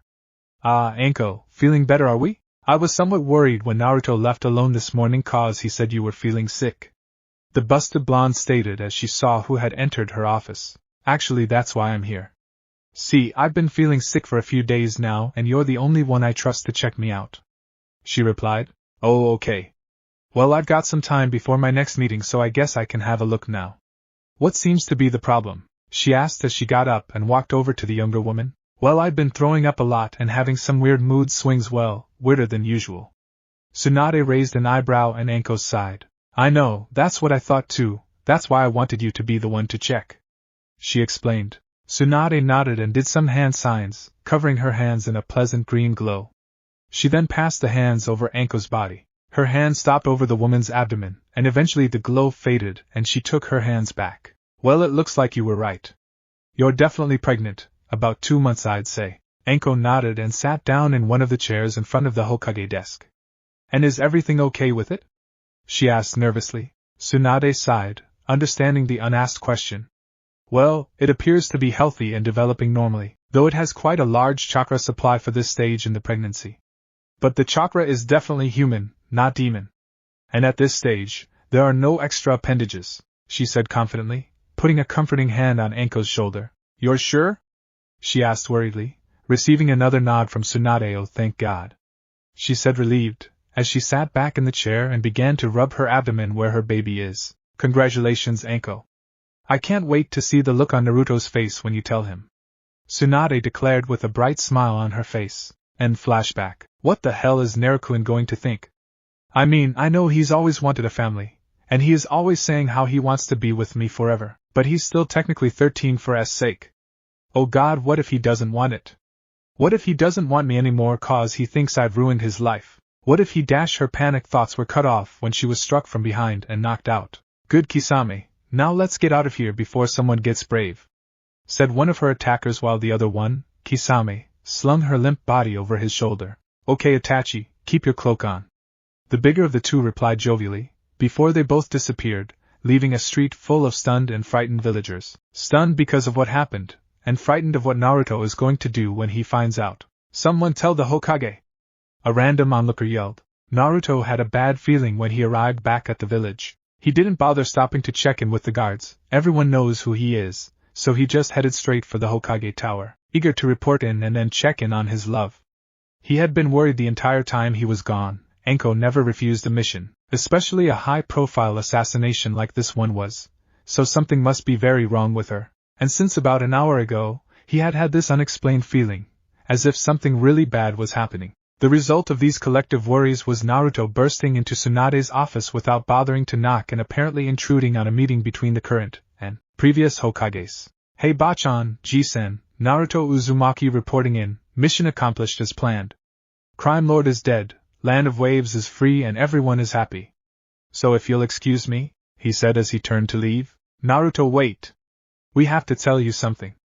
Tsunade yelled before he could reach the doorway. Naruto stopped and turned to face them. Can it wait, Bachan? I want to check up on Anko-chan. She wasn't feeling too good this morning. Naruto whined, his childish antics clashing with his incredible power and reputation. The Hokages shared a worried look. Actually, Naruto, it's about Anko, Sarutobi said solemnly. Instantly Naruto was in front of him, holding him up by the collar in a state of panic. What? What is it? What happened to her? Where is she? I want to see her now, he cried desperately. Naruto, put him down now, Tsunade commanded. Naruto did and took a step back. Sorry, G-san. But please tell me what's going on, he begged. It appears as though 2 hours ago, 2 missing nin infiltrated the village and kidnapped Anko. I'm sorry, Naruto, Sarutobi said. What? Who? Why? Naruto demanded, his panic quickly being replaced with anger, forcing his shroud to appear, demonizing his voice. They have been identified as Kisame Hashigaki and Itachi Uchiha, Tsunade answered, more familiar with the blonde's pressure by now. Itachi? As in Sasuke team's brother that killed the clan? What the would they want with my Anko-chan? He roared, his surprise quickly swallowed by rage. Tsunade sighed. Our sources say that they are both members of an organization that seeks to collect the bijou. My guess would be they took her to lure you into a trap, she said seriously. Fine. They want a bijou, they're gonna damn well get one, Naruto stated darkly as he walked to the window and stepped onto the sill. Wait, Naruto, you don't know where they went, Tsunade called. Naruto looked back at her. I can find my Heims chakra signature anywhere. It doesn't matter where they are. I'll find them, I'll kill them, and I'll bring her home, he stated, his tone nothing but conviction and barely contained rage. Sarutobi shivered at his voice. Is there anything you want us to do? Naruto turned and looked off into the distance. Just keep everyone out of my way. And he was gone before they could reply. I hope he'll be okay, Shizen said as she walked in, having overheard the commotion. There is nothing in this world that can harm Naruto. I just pray that Anko is okay, otherwise we're all dead, Tsunade said darkly, staring out to where the young blonde had disappeared. Itachi Uchiha was currently experiencing something that he had not felt for over a decade. Fear.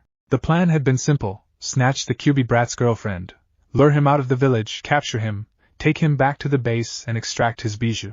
They would then dispose of the woman, and everything would be great. And for a while, it seemed like the plan was going to work. They had snatched the girl and began making their way to the area they had decided upon earlier. Unfortunately, it was at this point where everything started to turn to shit. Out of nowhere, Kisame got hit with some weird chakra manipulation technique which cut off one of his arms and would have ripped him completely in half if Itachi hadn't knocked him away after the initial attack. And now they were staring down a blonde-haired man that, judging by the almost unbearable chakra pressure, and the 9 tails dancing behind him, had to be the Kyuubi's Jinchuruki. And from the looks of things he was pissed. Kisame was seething. He had been going along with Itachi's plan, and then all of a sudden he feels his arm being ripped off and his partner pushing him out of the way of the follow-up attack that would have killed him. Itachi, take the girl, I'm gonna teach this little shit a ing lesson, he roared as he tossed his load to the stoic Uchiha and pulled out his sword. Kisame, you idiot! You can't take this guy alone, can't you feel his chakra? Let's get back to the base where we can all take him on. Everyone should be waiting there for the extraction anyway, Itachi said in an uncharacteristically panicked voice. His warning, however, landed on deaf ears, as Kisame ignored him and tried to charge the blonde head-on. Oh well. At least I can use his distraction to get out of here, The Uchiha thought as he turned and leapt off towards the Akatsuki's nearby base. Kisame desperately swung his sword at the blonde-haired Hanyu, only to watch in disbelief as said blonde caught the sword with his hand like it was duller than an academy lecture. Kisame struggled to free his weapon, but couldn't even make it budge in the other man's grip. What the fu! Kisame's curse was cut off when Naruto's free hand latched onto the sharknines, his claws digging into the blue flesh and drawing blood. Had he been able to, Kisame may have begged for his life, or cursed the blonde or even asked for forgiveness. As it was, however, the only sound that escaped his was a gurgled scream as his former prey ripped out his, wounding him fatally but leaving him to drown in his own blood rather than finishing him quickly. The last thing that the feared member of the legendary swordsman saw was his prized weapon, being ground to dust like a brittle leaf in the hands of the one who killed him, before the blonde left to pursue his former partner. Itachi didn't even bat an eyelid as he felt his partner's chakra signature disappear completely. He just continued on his way, determined to reach his destination before his pursuer could catch up to him. Just a little more, he thought to himself, relieved that he could finally see the cave that was acting as their current base of operations. As he leapt through the opening to the cave, he was met by all of the other members of the Akatsuki, even their rarely seen, purple-eyed leader. "Where is your partner?" a hunched-over man asked impatiently. "We kidnapped the Nine-Tails Jinchuruki's woman, but he caught up with us earlier than expected and quickly did away with Kisame. It appears as though he may have full access to the Kyuubi's power," he said fearfully, shocking many who had never heard such an emotion from the usually stoic Uchiha. "This is an unexpected development, no doubt, but he is still nothing compared to the might of a god. If, and when the time comes, I shall defeat him myself," the mysterious leader said calmly. Suddenly, a deafening roar was heard from just outside the cave, and it was accompanied by chakra pressure greater than anything the members had felt prior, and it shook many of them to their cores. "Sasori, Deidara, go welcome our guest. Itachi, lose the woman and back them up. Do not fail me," the leader commanded, to which 3 replies of High Leader Sama were heard before Itachi dropped his burden into a corner of the cave, then followed the others as they leapt through the entrance to meet their opponent. Moments later, the sounds of explosions and puppets fighting echoed through the small cave. After only half a minute there was a violent scream and the explosion stopped. Moments later the sound of wood being shattered was heard and the noise from the puppets fell silent also.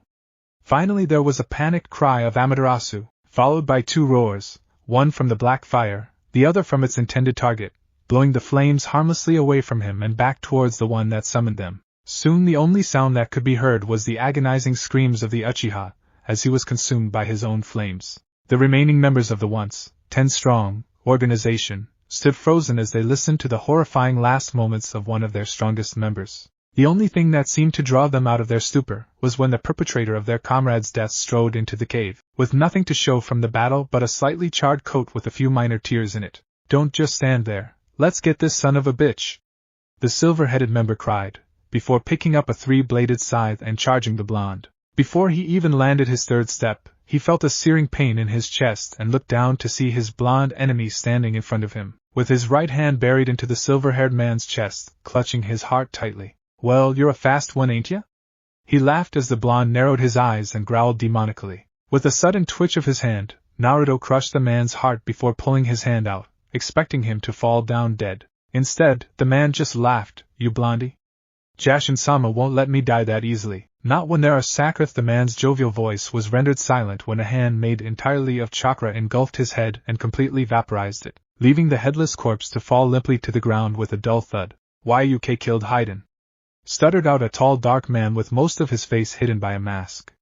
"You bastard, that was going to be my pleasure and mine alone," he cried as he shed his cloak and several strange, masked creatures arose from his back. Each of the creatures opened their mouths and launched a stream of either fire, water, lightning or concentrated wind. The result was a swirling vortex of elemental chakra that made its way towards the special jounin. Just as it was about to hit, Naruto let out a mighty roar and his chakra output increased even more, enhancing his shroud and leaving him surrounded by a 10-foot-tall likeness of the Kyuubi made entirely of his blue chakra. The newly powered-up shield barely even flickered when the multi-element attack collided with it. After only a moment the attack died down, and the masked Nin was forced to recall his pets, as he had put almost all of his chakra into that attack in hopes of defeating the threat quickly. Unfortunately for him, this is not what occurred. In fact, all that he managed to do was tire himself out, and kick up a dust cloud that filled most of the cave. Before the dust settled, there was a burst of blue light and a short cry of surprise and pain. When it was finally gone, Naruto stood over the completely shredded corpse of the once immortal Kakuzu. Naruto turned his eyes to the 4 remaining members of the Akatsuki that stood before him. There was a freaky black and white guy with a plant on his head, a reasonably cute woman with light blue hair with a paper flower in it, a mysterious guy with an orange spiral mask, and finally the one he figured had to be the leader, an orange-haired man with way too many piercings and strange ringed eyes. The one in the orange mask stepped forward. "You have truly grown strong, Naruto-ku." He was cut off when he found one of the blonde's hands sticking out of his stomach. All of the remaining members widened their eyes considerably, as if they thought such an event to be impossible. The masked nin himself didn't seem to be able to understand what was happening. "Nobody calls me that but Anko-chan, and that sure as isn't you, so die you masked bastard," Naruto said coldly before ripping the hand inside him upwards, tearing the man in half like a piece of paper. The leader stared at him with a renewed visage of indifference, but all of them had seen the flicker of fear that crossed his features at the easy defeat of his secret master. "Conan," he said blankly, without taking his eyes off the young man opposite him. "Hi, Pain-sama." The woman stuttered out before disappearing in a swirl of paper and reappearing holding Anko with a paper kunai to her, drawing a slight trickle of blood. "Surrender now, and we shall let the woman leave this place unharmed," Pain stated calmly. Naruto gritted his teeth and narrowed his eyes, internally kicking himself for allowing that to happen. "Let her go now, and I will make your deaths quick and painless," was Naruto's counter-offer. The freaky plant guy laughed. "You are in no position to be making demands, foolish boy," he taunted, then added in a different voice, "Yes, I will enjoy feasting on your flesh after we are done with the extraction." Naruto quirked an eyebrow at the ever-increasingly creepy plant guy. "Where do they find freaks like you? Is there a creepy henchman aisle at the supermarket or something?" taunted a familiar voice that made Naruto's heart soar. Anko had awoken when the paper bitch, as she had dubbed her, had picked her up. She cut a grin at Naruto, letting him know that she was essentially okay. "Wow, Naruto-kun, judging by the body count and the fear I can taste rolling off these pussies, you've been having fun without me again, haven't you?" Naruto smirked, amazed that she could always manage to calm him down, even in the most dire of situations. "Sorry, An-chan, but I made sure to leave the weirdest and cutest ones for you to handle. The others weren't much fun anyway." Anko put on a fake pout and turned away from him, at least as much as she could with a kunai to her neck. "Oh, so you think she's cute, do you? Well, maybe you can take her home to service you, 'cause I sure as hell won't be doing it for a while after you let me get kidnapped," she threatened. Naruto's eyes widened considerably, and he disappeared, instantly reappearing kneeling in front of Anko, latched onto her legs like a frightened child clinging to its mother. The combination of his incredible speed and infantile behavior left the Akatsuki unsure if they should be afraid or amused by the strange man that had defeated 7 of their members in under an hour. Before they had more time to ponder the problem, they realized that the blonde had disappeared again, taking his lover with him. Before they could properly accept this development, freaky plant guy found himself unable to breathe or speak as a kunai was forcefully rammed through his neck, almost severing his head completely. "You're right, Naruto-kun, these guys are no fun," Anko said as she retrieved her kunai from the recently deceased nins. Naruto shrugged. "Told ya. Although, now that it's 2-on-2, how about we play with these last ones for a while before we head home?" he proposed, draping himself over her shoulder and talking into her ear. Anko's grin threatened to split her face if it grew any bigger. "Okay, I'll take the paper, slut. You can have ginger nuts. Piercings were never really my thing anyway. You fools do not know who you are dealing with. I am Pain. I am a god, you cannot defeat me," the overly pierced leader yelled before summoning what appeared to be 5 other versions of himself. Naruto fake shuddered. "So many gingers," he muttered as if scared, causing Anko to laugh loudly and rub him on the back in fake consoling motions. "It's okay, honey, just try not to focus on it, alright?" she said soothingly. Naruto took a deep breath and fake psyched himself up. "Okay, you can do this. They're just like any other opponent. They don't have cooties, and even if they do, you're up to date with your shots." He then shook his head and got into his fighting stance. "Let's do this, fireballs." The Pains gave no reaction to the taunting, but nevertheless several of them did charge in. Naruto quickly lost his smirk and returned to business mode as he began to fend off their assault. He quickly discovered that each of them seemed to have a unique ability, or specialty. Having discovered this, he quickly analyzed what he could, about what each body could do and therefore how to best defeat each one. After this, it wasn't long before he was able to bring down 2 of the 4 that he was facing.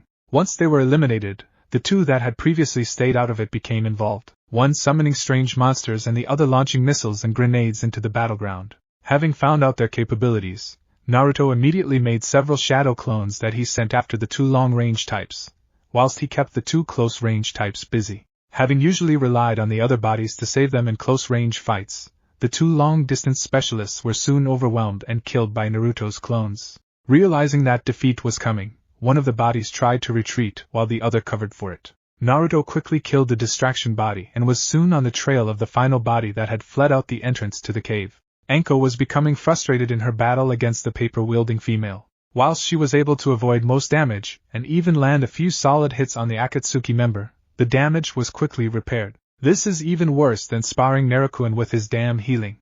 I'll have to step this up a notch, she thought to herself. She ended her assault and leapt back from her opponent, whilst flipping quickly through hand signs. Let's see how you deal with this, paper bitch. Katon, Karyu Enden, she cried, putting her hands to her mouth and spitting a huge stream of fire in the shape of a serpentine dragon. Konan easily avoided the attack and started doing her own hand signs. Fool, you don't think that everyone I've ever fought has tried using fire against me? I learned years ago how to cancel the effects of fire jutsu using this technique. Ninpo, Kami sh. Before she could finish her technique, she felt incredible heat coming from behind her. She turned just in time to see Anko's dragon from earlier land a direct hit into her chest, knocking her to the ground and setting her entire body ablaze. Anko watched in morbid curiosity as her opponent screamed and writhed in agony before falling silent, eventually leaving nothing but a pile of ashes and a scorch mark on the ground. That's what you get for trying to with my family, bitch. Anko spat coldly as she turned away from her enemy's remains to look around the cave. Now where did Naruto run off to? Naruto had followed the final body to a smaller cave about a mile from the larger one they had left. Inside, he found not only the orange-haired pain he was chasing, but also a frail-looking man with long purple hair, and the same eyes as the others, which lead to one conclusion. I take it then that you are the original? Naruto asked the purple-headed pain. Indeed I am. My true name is Nagato, leader of the Akatsuki and the one true god.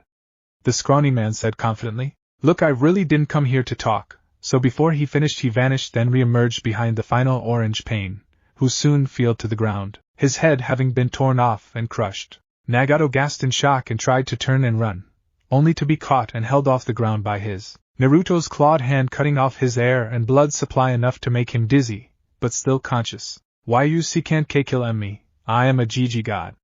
He choked out spitefully. Naruto chuckled darkly, you're no god, you're barely even human. And now you're nothing. Naruto declared coldly as he activated his shroud and incinerated the god till there was nothing left but a smoking pile on the floor. Hey, that's how I ended my fight too, Anko said as she appeared next to her lover. Naruto immediately pulled her into a tight embrace and kissed her passionately. Oh, thank God you're okay, Anheim. I could hardly breathe when they told me you had been taken. I wouldn't be able to live if I lost you. Come on, Naruto, we're okay now, that's all that matters. Now let's go home. Naruto nodded and picked her up bridal style, causing her to giggle in surprise. Naruto stared at her wide-eyed. What? She asked. Did you just giggle? He asked, trying to suppress his own laughter at her flushed expression. It quickly changed to a glare, however, as she smacked him on the head. Hey, I'm pregnant. I'm allowed to do whatever the hell I feel like, she declared angrily. Naruto nearly dropped her as he stumbled in shock at her revelation. You're pregnant? He asked disbelievingly. That's right, she replied, somewhat sheepishly. Like with a baby? No, with the ing dining table. Of course it's a baby, you jackass, she yelled irritably. He was silent for a few moments with a serious expression on his face, which began to make all of Anko's previous concerns come back tenfold. They were soon dispelled, however, as his face stretched into the widest, truest smile she'd ever seen on him. He carefully set her down and clutched onto her desperately. Thank you? Thank you? Thank you? Thank you? Thank you so much, Haim, he said as tears flowed freely down his cheeks. Anko was blown away by his reaction, especially since she had never seen him shed a single tear, let alone the torrent that was flowing now. What do you mean, Naruto? She asked, confused. He pulled back slightly and looked into her eyes. For giving me everything I've ever wanted and making me the happiest creature on this or any other planet. I love you, my Hebeheim. Hearing his answer, she too broke out into tears, and for the first time in her life they were tears of joy. And I, you, my Foxy-kun?